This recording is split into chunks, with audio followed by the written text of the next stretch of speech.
नमस्कार। आकाशवाणी जयपुर अजमेर से प्रस्तुत हैं प्रादेशिक समाचार।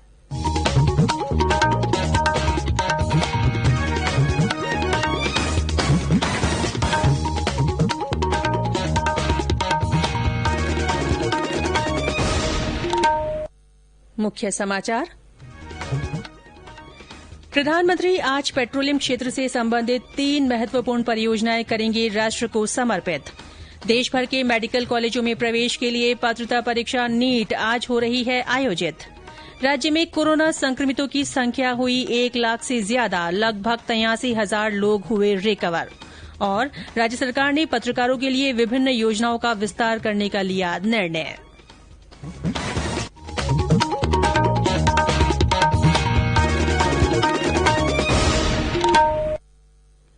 समाचारों के साथ मैं रितिका गुप्ता। और अब समाचार विस्तार से। प्रधानमंत्री नरेंद्र मोदी आज बिहार में पेट्रोलियम क्षेत्र से संबंधित 3 महत्वपूर्ण परियोजनाएं वीडियो कॉन्फ्रेंसिंग के जरिए राष्ट्र को समर्पित करेंगे। इन परियोजनाओं में पारादीप हल्दिया दुर्गापुर गैस पाइपलाइन संवर्धन परियोजना, पूर्वी चंपारण और बांका में रसोई गैस भरने वाले 2 संयंत्रों की स्थापना की परियोजनाएं शामिल हैं। ये परियोजनाएं रसोई गैस की बढ़ती मांगों को पूरा करने में सहायक होंगी। देशभर के मेडिकल कॉलेजों में प्रवेश के लिए संयुक्त पात्रता और प्रवेश परीक्षा नीट आज आयोजित की जा रही है। कोविड संक्रमण से बचाव के सभी एहतियाती उपायों के बीच ये परीक्षा करवाई जा रही है। इसमें 15 लाख से अधिक परीक्षार्थियों के भाग लेने की संभावना है। सुरक्षित दूरी सुनिश्चित करने के लिए राष्ट्रीय परीक्षा एजेंसी ने परीक्षा केन्द्रों की संख्या बढ़ाकर 3,843 कर दी है। इन केन्द्रों में एक कमरे में केवल 12 छात्र ही बैठेंगे। पहले ये संख्या 24 थी। ये परीक्षा कोविड महामारी के कारण 2 बार स्थगित करनी पड़ी थी। राजस्थान रोडवेज ने नीट परीक्षार्थियों के लिए रोडवेज बसों में कल तक निःशुल्क यात्रा की सुविधा दी है। इसके लिए परीक्षार्थियों को अपना प्रवेश पत्र दिखाना होगा। मुख्यमंत्री अशोक गहलोत प्रदेश में कोरोना संक्रमण को रोकने और हालात का जायजा लेने के लिए 15 सितंबर को सुबह 11:30 बजे डॉक्टरों और चिकित्सा विशेषज्ञों के साथ बैठक करेंगे। मुख्यमंत्री ने ट्वीट कर बताया कि आम लोग फेसबुक और यूट्यूब के माध्यम से इस बैठक से जुड़ सकते हैं। श्री गहलोत ने कहा कि ये बैठक जनता की जागरूकता के लिए की जा रही है। कोरोना को लेकर के हम लोग जो रोज मीटिंग करते हैं, करते हैं, पिछले 6 महीने लगभग हो गए होंगे। 15 तारीख को तय किया तो पब्लिकली बोल रहे हैं जो रिव्यू मीटिंग को। रिव्यू मीटिंग में सरकार के अधिकारी और हम लोग सब बैठते हैं। हम क्या बात करते हैं आपस के अंदर, तैयारी किस प्रकार की है, क्या कमी बेची है, कैसे ठीक करना है, पब्लिक का फीडबैक क्या आ रहा है। हम चाहेंगे उस दिन वीडियो कॉन्फ्रेंस जो हो पंचायत ग्राम पंचायत स्तर तक होगी उस दिन वीडियो कॉन्फ्रेंसिंग। आप अपने फेसबुक से या अपने गूगल से यूट्यूब से कर सकते हैं और उस दिन आप लाइव देख सकते हैं 15 तारीख को सुबह 11 बजे से। मुख्यमंत्री अशोक गहलोत ने प्रदेश में नजूल संपत्तियों को चरणबद्ध और समयबद्ध तरीके से निस्तारित करने के निर्देश दिए हैं। श्री गहलोत कल सामान्य प्रशासन, मोटर गैराज विभाग और संपदा विभाग की समीक्षा कर रहे थे। समीक्षा बैठक में एस्टेट विभाग के अधिकारियों ने प्रदेश में नजूल पड़ी संपत्तियों के बारे में प्रस्तुतिकरण दिया।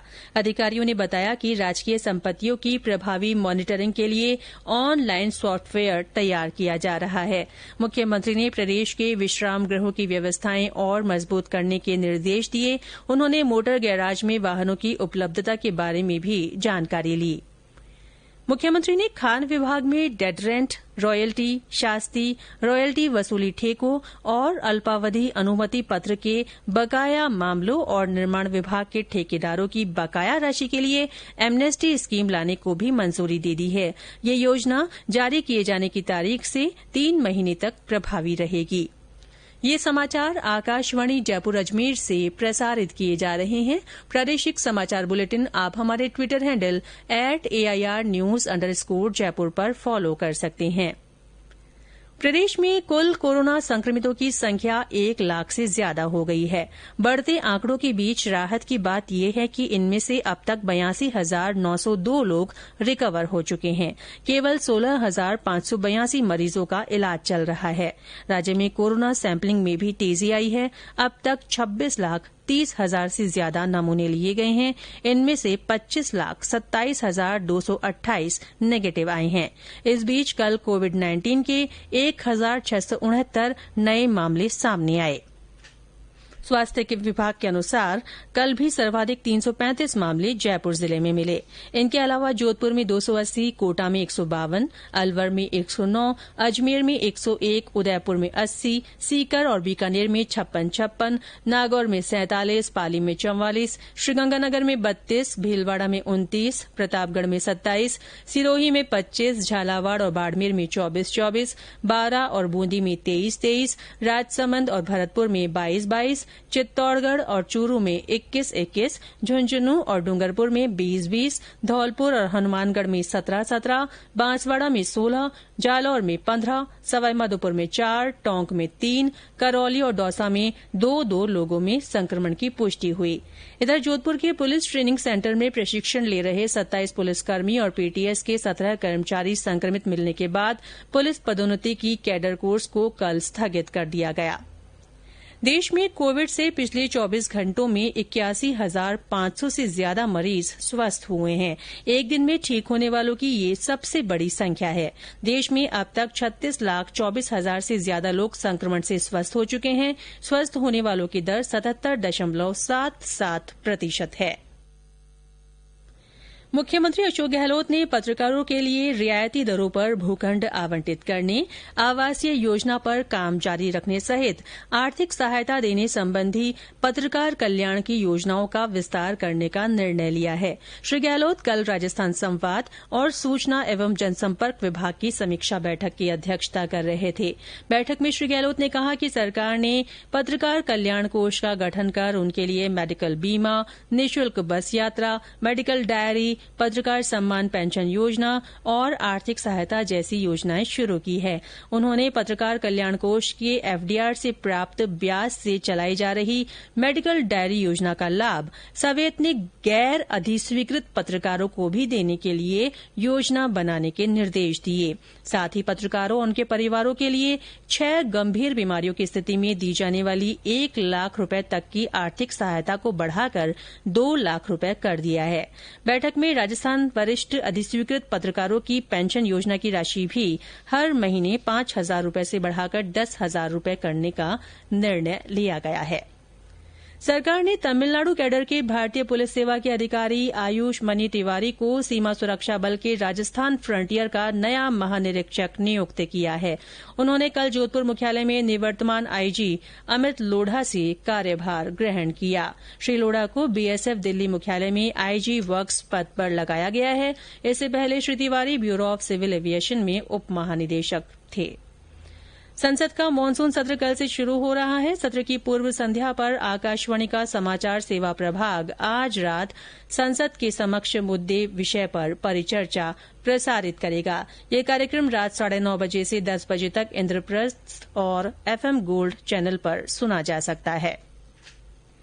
झालावाड़ की झालरापाटन पंचायत समिति की प्रत्येक ग्राम पंचायत में मॉडल चारागाह विकसित किए जाएंगे। इस वित्तीय वर्ष में मानसून के दौरान चारागाह विकास और संरक्षण के लिए 32 करोड़ 23 लाख रुपए मंजूर किए गए हैं। इनमें से 13,83,000 रुपए के खर्च पर 1,680 पौधे लगाए जाएंगे।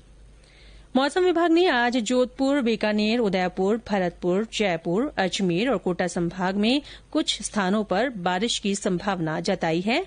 आज जयपुर और उसके आसपास आंशिक रूप से बादल छाए रहेंगे। और अंत में मुख्य समाचार एक बार फिर। प्रधानमंत्री आज पेट्रोलियम क्षेत्र से संबंधित 3 महत्वपूर्ण परियोजनाएं राष्ट्र को समर्पित करेंगे। देशभर के मेडिकल कॉलेजों में प्रवेश के लिए पात्रता परीक्षा नीट आज आयोजित हो रही है।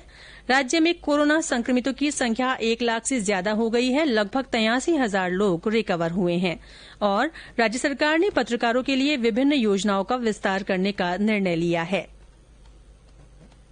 इसी के साथ प्रादेशिक समाचार बुलेटिन समाप्त हुआ। हमारा अगला बुलेटिन हिन्दी में दोपहर 12:30 बजे प्रसारित होगा। नमस्कार।